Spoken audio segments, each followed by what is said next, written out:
Hello there, Sarah from 17 once again, introducing you to my Ghost Recon Future Soldier Elite Difficulty video walkthrough. This is the mission Ember Hunt, and we are running in the rain in this lovely looking, washed out, overcast, high exposure part of, I believe, Russia, Georgia, some area along those lines. And this is the first mission you're going to be introduced to the elite opposition. And they don't come until the end of the level, so don't get all panicky right now. The start of this is actually pretty simple.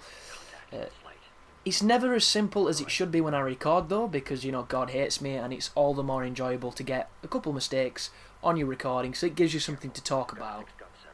And we've got a big one coming up, so whenever you see the word secure on objectives, it means you need to kill people. And it's probably the weakest part of this game when it comes to that, because it'd be nice if you had the option to evade, because I could do a really cool stealth guide, but at the same time, the people that do enjoy action enjoy, seeing me shoot people. And I do believe this is the mistake. So I don't realise I've stood up right now, because I held B instead of tapping it, and this guy super sees me. But luckily enough, I managed to clean him up before any alarms or any of his buddies realise what he's seen. And we can continue with this section, because once you clean that first guy up, you can progress through the mission here, and you can pretty much kill everyone in this area without them knowing you're there. And that, to me, is where this game really shines. The ability to let you full-on do a Predator and just, clean up an entire unit of gorillas really quickly. Even though these guys aren't gorillas. As you can see, they don't have any fur all over themselves. But once you're on this roof, clean this guy out with a quick choke, and then you can proceed to target people and mop them up. The weapons I'm using is, I think it's an ACR suppressed with a hollow sight, and I'm going to be using an SMG that's unsilenced with dual mags. My logic behind the weapons I've chose on this mission was I can use my assault rifle silenced until shit kicks off, and then I can change to the other gun without suppressor to kill people quicker, because the suppressor does lower your damage, and sometimes it's noticeable, other times it's not so much. As my throat gets really dry then for some reason. But a lot of people have been asking, should I buy this game? And I haven't really given my full review on it yet. I've kind of, hinted towards some opinions of what I feel and various pros and cons, but I've never given a definitive answer. So I'm going to use the rest of this video, because this level is exceptionally simple until the end, where there's a couple of really bad scripting areas that can fuck you. But aside from that, you should be able to do this from just watching what I do. And before I go into my review, for the people that don't like commentary on the guides, there's a mute button. It exists for a reason. My entire YouTube style is the fact that I do commentaries over everything I put up generally, and that I don't have any awkward silences.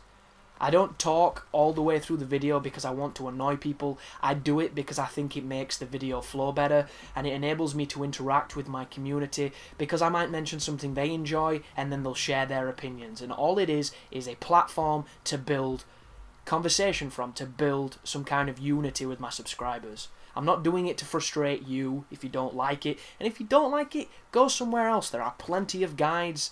And like I say, mute button people, it exists for a reason.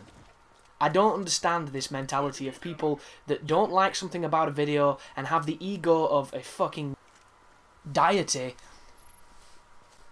that thinks I give a single fuck about what you think. Because this channel's not meant for you if you don't like it. So don't watch it. It's that simple. And it takes so much more effort to comment and put something negative than it does to just watch something that you want to watch. And that way, you're not wasting my time, and you're not wasting your own time. And we, fingers crossed, if everybody did that, we might evolve as a species instead of finding more complicated ways to kill each other for redundant fucking reasons. But this section here starts to get a little bit more hectic, but just follow what I do. It's really simple, this mission. It really is. And it's a fun one, because I do think that this game changes its aesthetic really well, which I'm going to mention in the review that I'm going to give now. So, if you're invested in the Ghost Recon series, this is a very interesting title for you, mainly to see the changes, but secondarily, you're probably invested in how the games have played, how the games have progressed, and how this game is going to, feel, and how it's going to to form as an experience in the same universe as the Advanced Warfighter games. And the first thing that I'll say on that note is you do not play as the original guys. I believe the original guys are killed off in the very first mission. They go to that truck, they find that nuke, and, you know, shit goes bad. So you're not going to be playing as, I think his name was Scott, the dude that, you know, kept saving the president and shit in the old games. And that is the first downer on the game, I think. These characters you play as, they're not the best characters in any, you know, sense of the imagination, because they're written like archetypes. They're written like, you know, standard military grunts. There's a funny one, there's a sarky one, there's the redneck one. It's just how it is. It's fucking Navy SEALs with Michael Biehn and Charlie Sheen back in like 1992 or whenever it came out. And some people might enjoy that, some people might have an affinity for that, other people just look at it and go, this is absolute dog shit. Like, if you've played Uncharted and you want that kind of investment when it comes to a storyline and character interaction, and you come to this game, you will be sorely disappointed. That being said, there are some interesting cinematics and some interesting moments where the writing isn't completely dog shit, and it does actually shine through some perhaps interesting characters that lay underneath these shells of really poor writing and really generic setups. The game itself has a lot of qualities that I enjoy. The levels are varied. There is a lot of, you know, choice through pretty much the entire campaign. Each setting is slightly different to the last. There's a lot of choice in equipment. The future aspect is good, but I don't think it's quite as futuristic as I expected it to be. And I know that these games were never intended to be, you know, flying cars and Futurama and the Jetsons and shit, but there could have been more advances. Like, the game introduces you to the Recon drone, which is just a more streamlined version of a drone you use in Advanced Warfighter. The cloak is pitched as this massive thing, and while it is kind of cool, every single game I've played this year has had a fucking cloak in it. So, in the context of Ghost Recon, it's new, but, you know, in reference to every video game ever in 2012, it's old, so it doesn't quite feel as impactful as it would have 2 years ago, maybe. And then the rest of the gadgets, like the spotting people with the grenade, is a cool idea, but it doesn't really scream the future. There perhaps could have been more stuff. The magnet vision is just every other vision off every other game, called something different. And I know it's not set too long after Advanced Warfighter, it was never going to be, you know, ridiculously high-tech. I expected slightly more, like the mechs that you see in the trailers, these walking mobile tanks. I thought there was going to be too many sections in the game that utilise that kind of feature. And I'm not the biggest fan of vehicle sections in games, although I do appreciate the fact that they're trying to, you know, mix up the game. This game is the opposite when it comes to that. The giant tank, the Warhound, or whatever it's called, you only use it for one mission, and admittedly it's a pretty long mission, but I expected more interaction with it. I expected different kinds of those robots. I just kind of expected more with that type of stuff. Not that it's, you know, intrinsically a bad thing, it's just for people expecting to be blown away and to, you know, have the game completely changed, I don't think this most recent installment's going to do that for you. That being said, it is by far not a bad game. There is a lot of great stuff here. The visual effects are nice. For the most, the visuals are fantastic. There's occasional, you know, really bad models, really bad textures and all that kind of stuff, but a lot of games have this. It's just this game is a little bit more obvious in it. It doesn't hide it as well as some games do. The multiplayer feature, if you like Ghost Recon, you're going to like the multiplayer in this. If you don't like Ghost Recon, that's going to translate as well, because it's still a bunch of people playing it very slow, very tactically, and anybody that tries to play it a little bit more aggressively is just going to be cannon fodder for everyone else who's being patient. That's not to say it's not a valid strategy at times. I am a rusher on this game when I can, but be under no illusion, this game is ruled by snipers, and if you don't like snipers, this is going to frustrate you.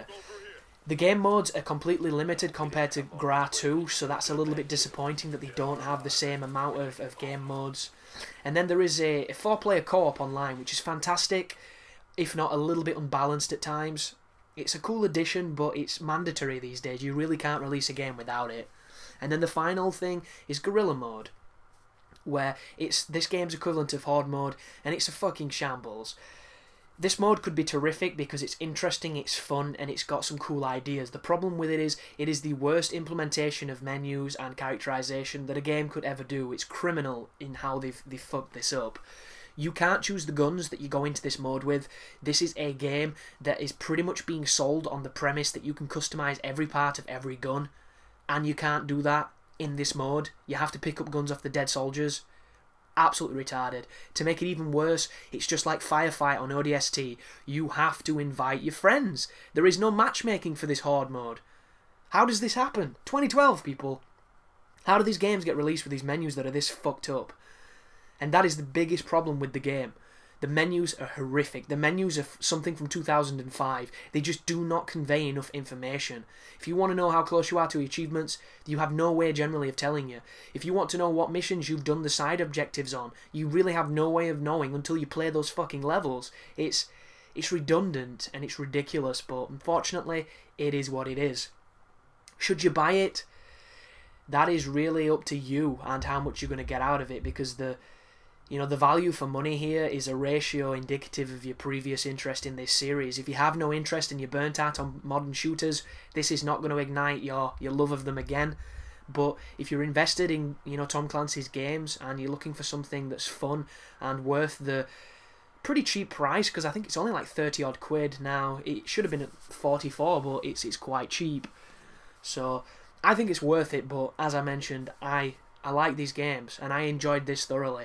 It's just, there's a lot of shortcomings compared to what was delivered in the past one.